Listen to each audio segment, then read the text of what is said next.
News right now on the incoming Biden administration. We are just getting word the president-elect has named his longtime advisor to a key position. Ron Klain will be tapped to serve as White House Chief of Staff. Klain was also Chief of Staff for Biden when he was vice president. He was also a key campaign advisor. Meanwhile, the president and president-elect took time on this Veterans Day to honor those who have served.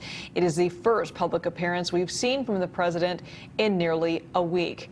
CBS reporter Natalie Brand reports from Wilmington, Delaware. Natalie?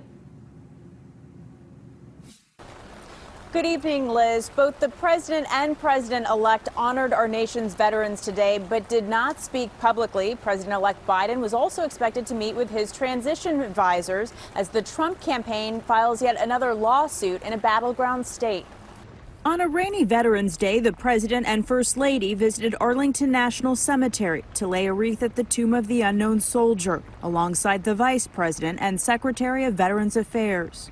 Present all. In Philadelphia, President-elect Joe Biden and his wife Jill laid a wreath at the Korean War Memorial.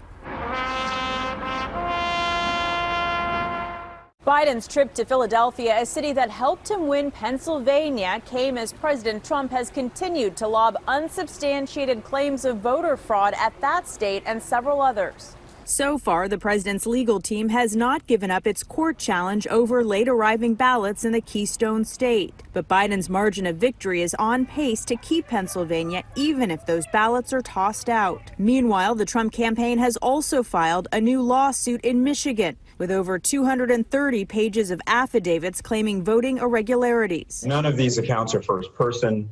None of these accounts were brought in a timely fashion. Georgia's Secretary of State announced a full hand recount of every vote to ensure the validity of the results. It will be a heavy lift, but we will work with the counties to get this done in time for our state certification. Georgia's two Senate races will determine balance of power. Both are headed for runoffs in January. Meanwhile, Republican incumbents in Alaska and North Carolina have won their races. CBS News also projects that President Trump won Alaska.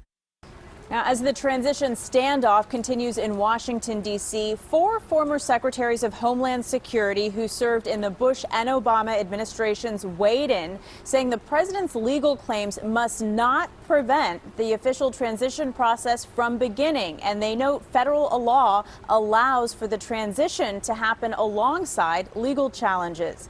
In Wilmington, Delaware, I'm Natalie Brand, KPIX 5.